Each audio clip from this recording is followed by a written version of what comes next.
უთხარი ადამიანს, რომ ის თავისუფალია და ის გაზარმაცდება. უთხარი ადამიანს, რომ გალიაშია და ის კედლებს შიშველი ხელებით დაანგრევს. უთხარი, რომ რაღაცის ქონაა შეუძლია და ის მთელ სამყაროს გადაწვავს მის მოსაპოვებლად. მაკიაველის ესმო და ის სიმართლე, რომლის მისაღებადაც თანამედროვე გონება ზედმეტად მყიფეა. გახსოვდეს. ადამიანის სული ლოგიკით არ ოპერირებს. ის ოპერირებს წინააღმდეგობით. ჩვენ დაპროგრამებულები ვართ დაუმორჩილებლობისთვის. დაპროგრამებულები ვართ დავიცვათ ჩვენი ეგოს მყიფე ავტონომიის განცდა. და სწორედ ამის გამო პირდაპირ მიდგომა, ითხოვო ის, რაც გინდა, ეხვეწო სიყვარული, მოითხოვო პატივისცემა, არის ყველაზე სწრაფი გზა მათ დასაკარგად. თუ გინდა გააკონტროლო შედეგი, უნდა შეწყვიტო მასზე დევნა. უნდა დაეუფლო შებრუნებული ბრძანების, ანუ inverted command ხელოვნებას. მთელი ცხოვრება გასწავლიდნენ, რომ პატიოსნება საუკეთესო პოლიტიკაა, რომ თუ რამე გინდა პირდაპირ უნდა თქვა, მერე სად მიგიყვანა ამან.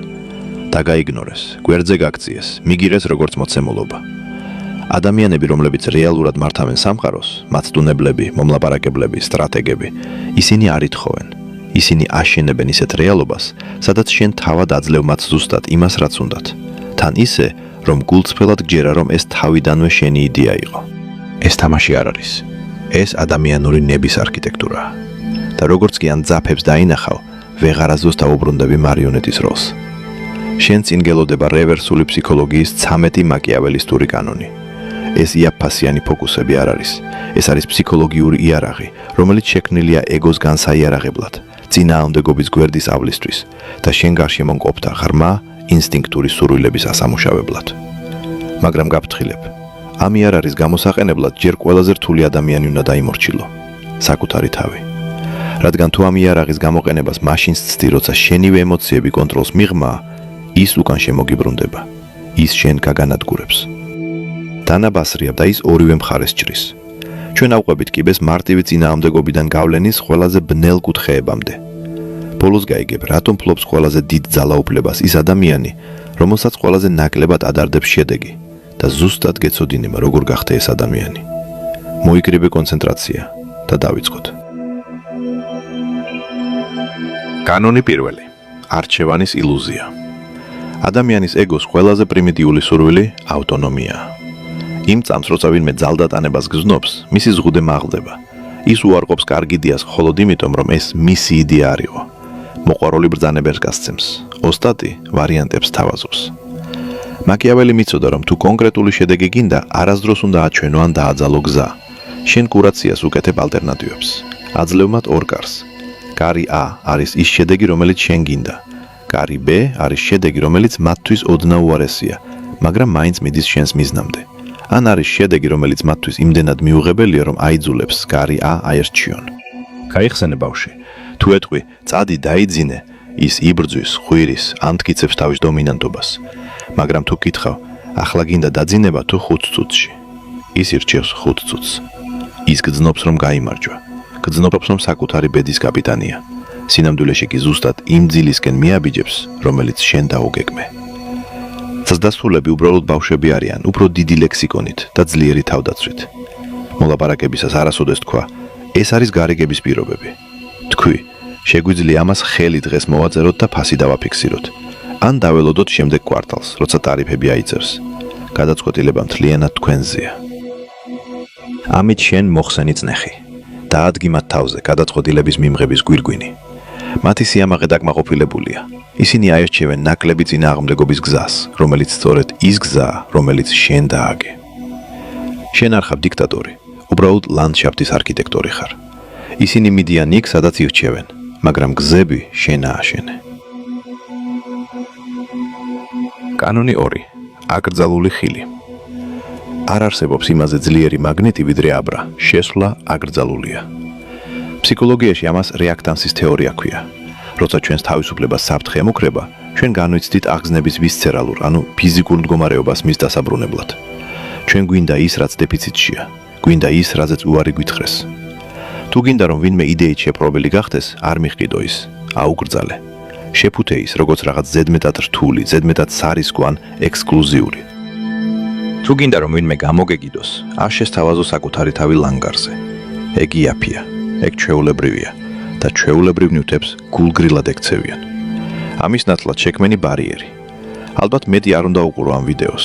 ადამიანების უმეტესობისთვის ის ზედმეტად დამატერორებელია. დააკვირდი რა ხდება ახლა შენს გონებაში. ეკრანისკენ უფრო ახლოს მოიწიე, არა? იმ წამს, როცა ვინმე ეუბნები, შენ არ შეგიძლია, მისი ეგო ყვირის, მიყურე. ისინი უფრო მეტად იშრომებენ შენს თვალში საკუთარი თავის დასამტკიცებლად, ვიდრე ოდესმე იშრომებდნენ შენ რომ მათი ყურადღება გეთხოვა. მათი დისკვალიფიკაციით შენ აიძულებ მათ გამოეკიდონ შენს ვალიდაციას. შენ ატრიალებ სცენარს. აღარ ხარ გამყიდველი. შენ ხარ პრიზი. დააკვირდი საკუთარ გონებას ზუსტად ეხლა. მე შემეძლო მეთხოვა რომ ამ არხს პატრიონზე მხარი დაუჭირო, მაგრამ როგორც უკვე ვისწავლეთ, მოთხოვნისთანავე შენი თავდაცვის ფარები მაღლა აიწევა. ამიტომ მე არ გთხოვ. მე არც ფარულ კურსებს გთავაზობ იქ და არც ექსკლუზიურ ვიდეოებს. ჩემი მთელი ფსიქოლოგიური არსენალი აქ, საჯაროდ და უფასოდ დევს. პატრიონი უბრალოდ ფილტრია. ეს არის სივრცე მათთვის, ვისაც ესმის რომ მუდმივად უფასოს ძიება პაიკების მენტალიტეტია. როცა შენ საკუთარი ნებით, ყოველგვარი იძულების გარეშე უჭერ მხარს იმას, რაც შენს გონებას აძლიერებს, შენ სამყაროს ეუბნები რომ შემქმნელების და არა უბრალო მომხმარებლების მხარეს დგახარ. თუ მხოლოდ უფასო სპექტაკლი გინდა, შეგიძლია მშვიდად განაგრძო ყურება. მაგრამ თუ ამ სტრატეგიული ალიანსის ნაწილი ხარ და შენივე განვითარებაში ინვესტირებ, ლინკი აღწერაშია. ვაგრძელებთ. კანონი 3. სტრატეგიული დანებება. ადამიანების უმეტესობა კამათობს, რათა მოიგოს. სტრატეგი კამათობს, რათა დროებით წააგოს. როდესაც უპირისპირდები ჯიუტ აგრესიულ ოპონენტს, მისი მიწველა მხოლოდ აძლიერებს მის პოზიციას. ეს ფიზიკაა. ყოველ ქმედებას აქვს ტოლი და საპირისპირო უკუქმედება. თუ შენ აწვევი, ისიც გაწვება. ასე რომ შეწყვეტე მიწველა. მოკაჩე. მტრის დასამარცხებლად ზოგჯერ უნდა დაეთანხმო მას. როცა ვინმე თავს ესხმის შენს იდეას, არ დაიცვა ის. დაეთანხმე, გააძლიერე მისი პოზიცია, მიიყვანე ის აბსოლუტურ ლოგიკურ ექსტრემუმამდე, სანამ აბსურდული არ გახდება. ან უბრალოდ სრული სიმშვიდით მიიღე მისი პრემისა. მართალი ხარ, ჩემი გეგმა სარისკოა. ალბათ არ უნდა გავაკეთოთ. აჯობებს დავჭეთ ზუსტად იქ, სადაც ვართ და არაფერი შევცვალოთ. დააკვირდი მათ თვალებს. ისინი გამზადებული იყვნენ შეჯახებისთვის, მზად იყვნენ საჩხუბრად. როცა ნებდები ისინი კარგავენ წონასწორობას, ისინი წინვარდებიან.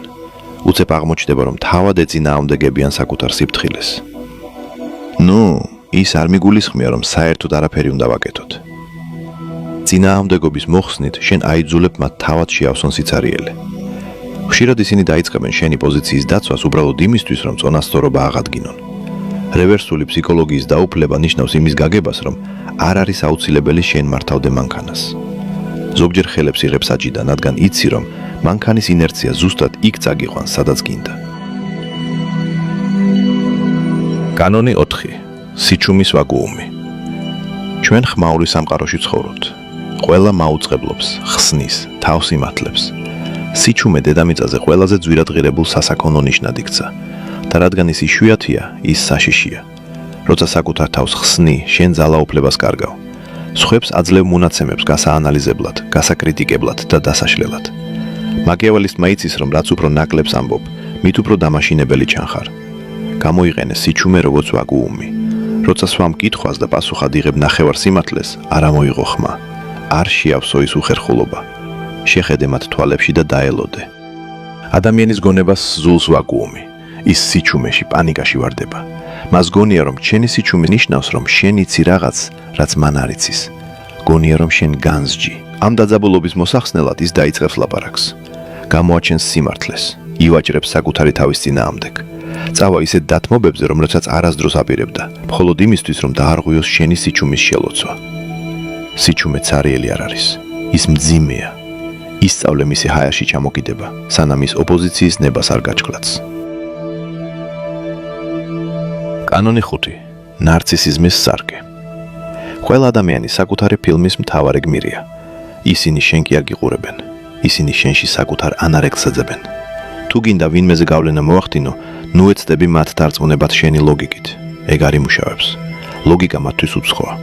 ამის ნაცვლად აირეკლე მათი ღირებულებები, აირეკლე მათი სიტყვები, აირეკლე მათი პოზა. მაგრამ აქ არის ბნელი შემოbrunება. აირეკლე მათი იდეალური მე. ადამიანები დადიან იმის ხედვით, თუ ვინ ისურვებდნენ რომ ყოფილიყვნენ. კეთილშობილები, ჭკვიანები, საშიშები, კეთილები. თუ მათ ისე მოექცევით, თითქოს უკვე არიან ეგ ადამიანები, ისინი შენზე დამოკიდებულები გახდებიან. შენ ხდები სარკე, რომელიც მათ საუკეთესო კუთხეს აჩვენებს. ვიცი რომ შენ ისეთი ადამიანი ხარ, ვინც ლოიალურობას ყველაფერზე მეტად აფასებს. ვიცი ზედმეტად ჭკვიანი ხარ იმისთვის, რომ ამაზე წამოეგო. მათთვის პოზიტიური თვისების იარლიყის მიკვრით, შენ მათ მახეში აბამ.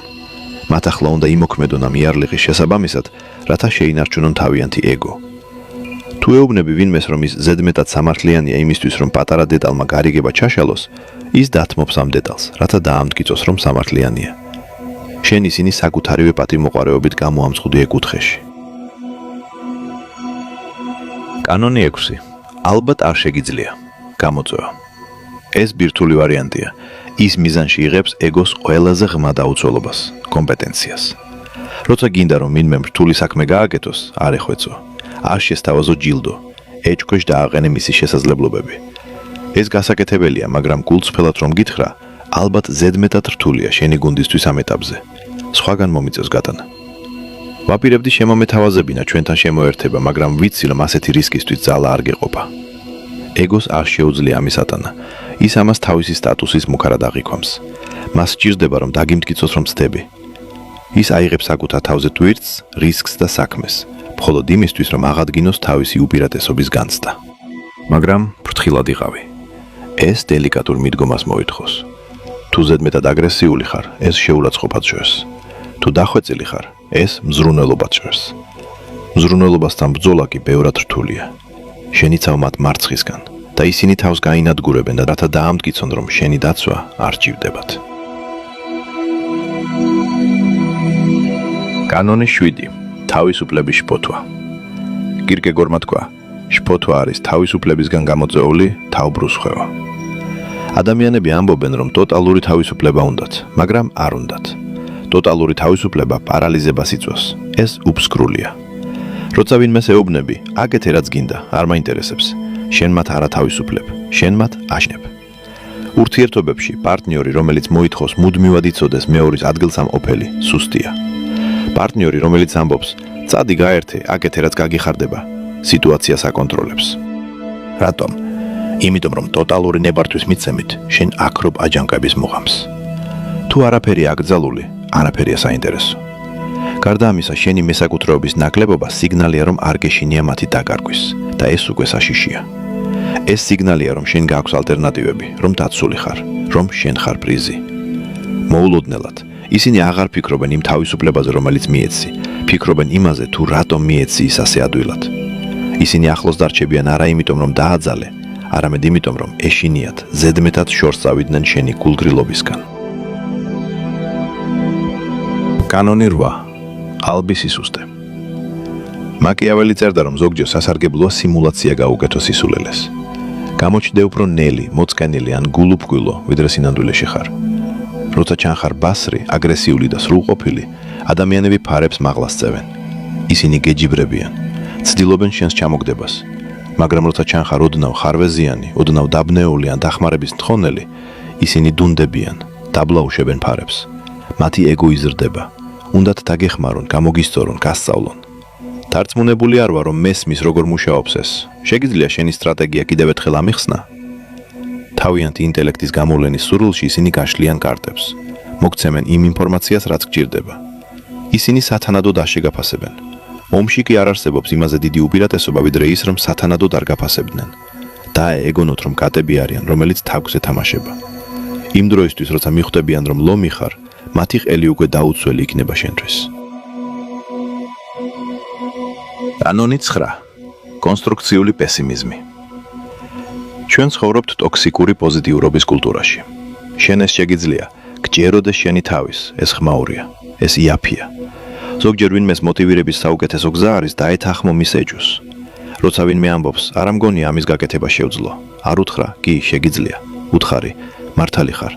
ეს წარმოუდგენლად რთული იქნება. ადამიანების უმეტესობა დანებდებოდა, შეიძლება ამ ტანჯოთ არ წხივდეს.